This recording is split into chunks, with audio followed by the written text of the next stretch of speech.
자, 형성평가 5쪽에 7번 문제부터 봅시다. 자, 이런 문제가 나오면 무조건 일단 부피비를 먼저 쓰라고 했죠. 2대 1대 2. 전부 다 기체 상태이기 때문에 이게 기체 반응의 법칙이 성립이 돼서 부피비가 이렇게 성립이 되는 거예요. 옳은 것은 반응 전후 원자의 종류와 개수는 같다. 이거는 뭐 기체든 액체든 고체든 다 성립하는 거예요. 화학 변화든 물리 변화든 원자의 종류와 개수는 똑같다라고 했죠. 언제? 화살표 왼쪽과 반응 전과 반응 후에. 원자의 종류와 개수가 같기 때문에 또 모두 같다고 했죠? 그렇죠. 총 질량. 반응 전 총 질량과 반응 후의 총 질량이 같다 해서 질량 보존 법칙도 성립한다고 했죠. 3번은 수소와 산소는 2대 1로 질량비가 아니라 이거 부피비죠. 박스의 비니까. 자, 8번 x, y가 만나서 z라는 걸 만드는데 지금 y가 20이 남았대요.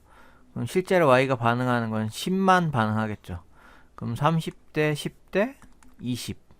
그래서 3대 1대 2가 되니까 밑에 것도 보면은 적은 재료를 기준으로 한다고 했죠. 15가 적은 재료니까 이게 3대 1이 되려면 얘가 45가 돼야겠죠. 따라서 기억은 x 5ml가 반응을 안 하겠죠. 50 중에 45만 반응하니까. 3번도 3대 1이면 여기가 60대 20대 40이 되겠죠. 왜냐면 30대 10대 20이었으니까 이거의 2배니까 60, 20, 20의 2배는 40. 그래서 정답은 2번입니다. 자, 에너지 출입이 다른 하나는 지금 위에는 전부 다 발열 반응이고 맨 밑에 염화 암모늄과 수산화 바륨 요것만 이제 흡열이죠. 자, 10번 이런 거 나오면 무조건 비율부터 쓰라겠죠. 1대 3대 2. 그래서 이거는 기체 반응의 법칙을 나타내는 건데 질량도 당연히 보존이 된다고 했죠.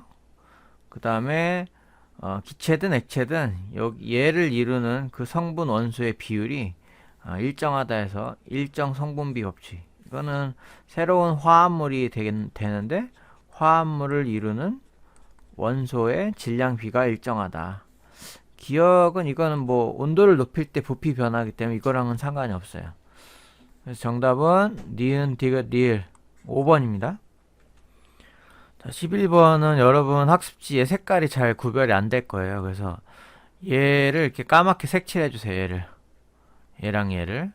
그리고 나머지는 색칠하지 않는 동그라미로 이렇게 해주세요. 그래서 A와 B가 만나서 C가 될 때 어떻게 되느냐. 이 두 박스가 두 박스로 될 때는 똑같이 들어간다고 생각하시면 돼요. 그래서 색칠한 거 하나, 색칠하지 않은 거 이대로 A하고 똑같이 들어가고 B는 두 박스에 들어가려면 이게 하나씩 갈라져서 가야겠죠. 하나씩 이렇게. 그래서 정답은 3번입니다. 자, 12번은 철가루가 산소와 만나서 반응하는 이거 철가루 들은 거 주머니 흔들면은 뜨거워지는 손난로죠.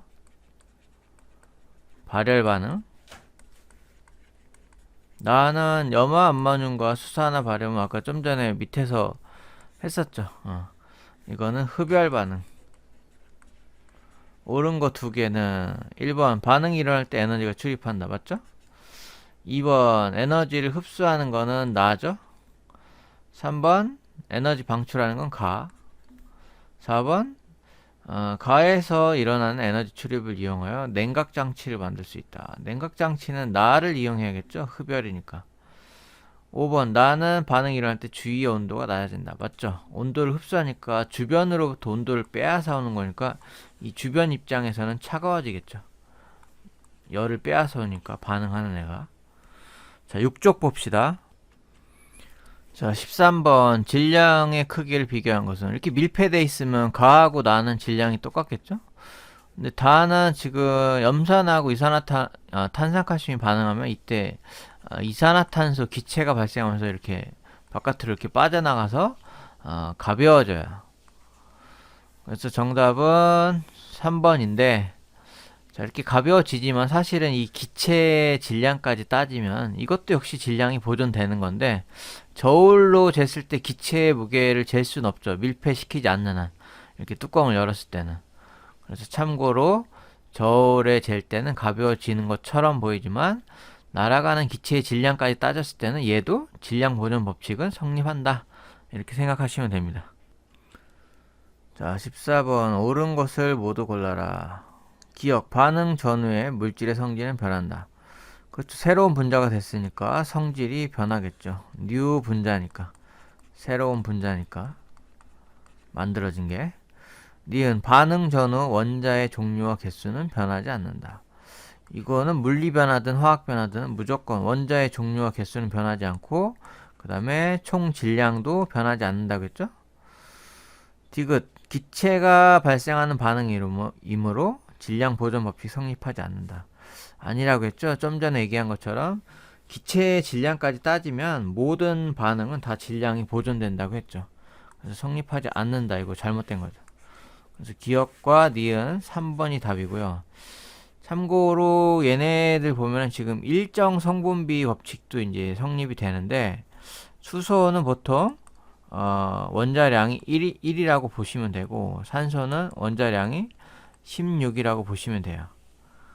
그래서 이 과산화수소 같은 경우에 수소 원소와 산소 원소의 질량비가, 수소가 2개니까 2 대 산소도 2개니까 32. 그럼 약분하면은 1대 16의 일정 성분비 법칙이 성립되고, 이 물 같은 경우에는 수소와 산소의 질량비가 수소 1로 보고 산소는 16. 이쪽도 써볼까요? 1, 1, 16, 16.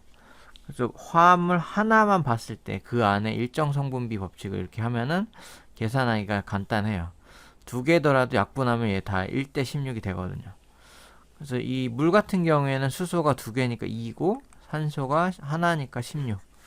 그래서 약분하면 물 같은 경우에는 1대 8이고 과산화수소는 1대 16으로 일정 성분비 법칙이 성립이 됩니다.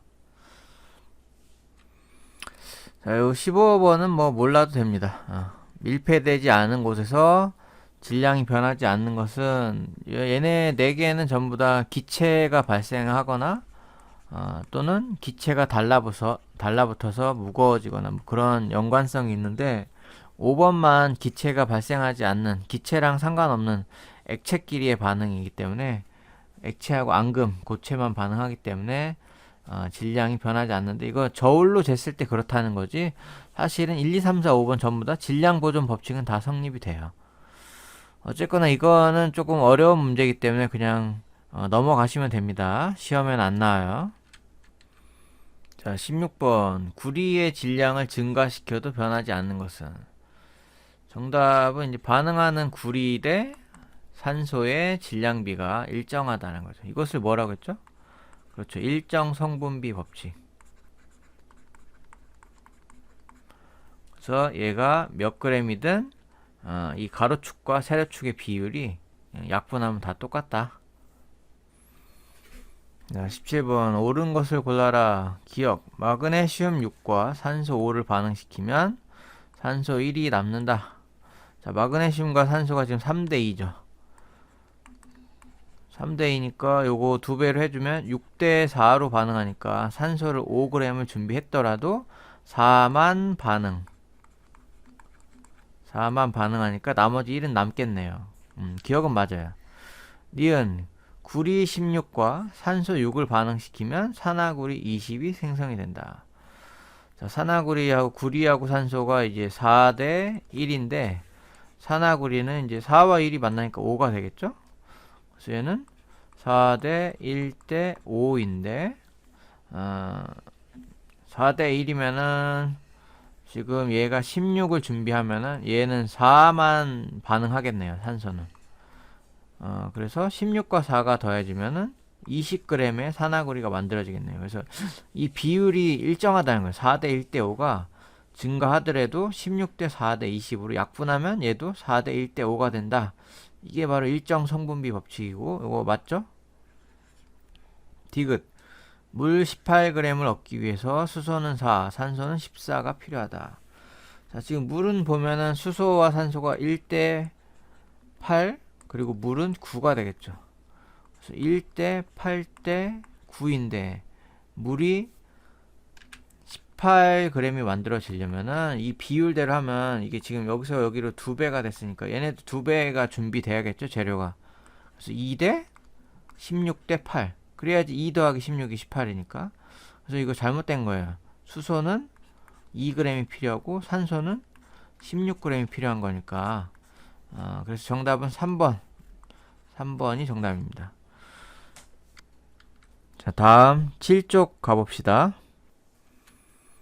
자, 7쪽에 1번. 기권을 대륙권, 성층권, 중간권, 열권 4개로 구분하는 기준이 뭘까요? 그렇죠. 이렇게 높이 올라가면서 온도가 점점 내려가다가 올라가면 여기를 경계로 나눴죠. 그래서 높이에 따른 기온 분포를 기준으로 나눴다. 자, 2번 옳게 짝지은 것은 4번이죠. D가 열건이다. 3번 옳지 않은 것은 3번이죠. 고위도 지방에서 오로라는 주로 C가 아니라 D 열건에서 이제 발견이 되죠. 4번 대류가 일어나는 층은 A와 C 대륙권하고 중간권이 대류가 일어난다 그랬죠? 이 온도 분포가 똑같거든요. 밑에 쪽이 뜨거운 공기, 밑에 위에가 찬 공기다 보니까 뜨거운 공기는 위로 올라가려고 하고 찬 공기에는 내려오려고 하다 보니까 이렇게 순환이 되는데 이 순환을 대류라고 하고, 대신에 중간권은 대류 현상이 일어나지만 이게 상승하는 곳에 원래 구름이 만들어져야 되는데 중간권 같은 경우에는 구름이 안 만들어진다 했죠. 기상현상이 일어나지 않는다. 왜냐하면 수증기가 거의 없기 때문에. 5번 지구 평균 기온이 일정하게 유지되는, 이게 이제 평형 상태라고 볼 수 있죠. 평형 상태인 이유는 정답은 3번이죠. 흡수하는 복사 에너지 양과 밖으로 방출하는 복사 에너지 양이 같기 때문에. 그래서 이 복사 에너지의 양이 같기 때문에 이것을 복사 평형이라고 하죠.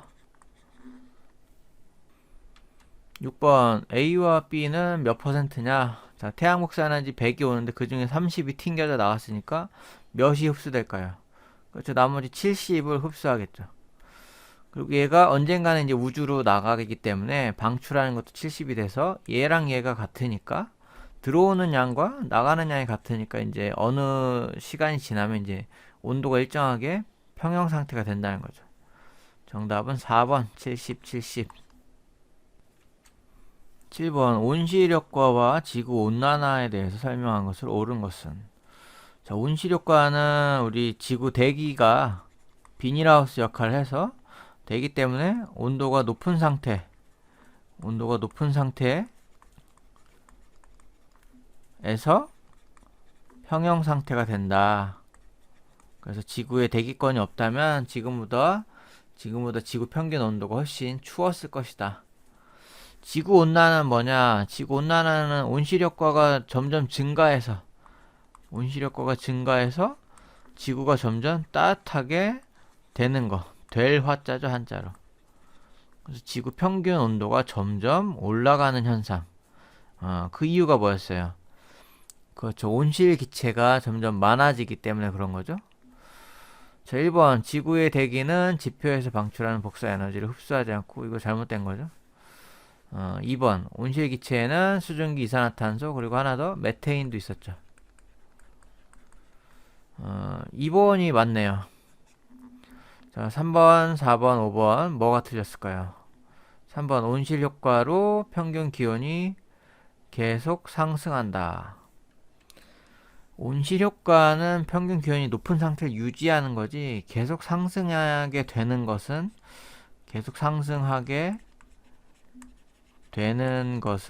온실 효과가 아니라 지구 온난화죠.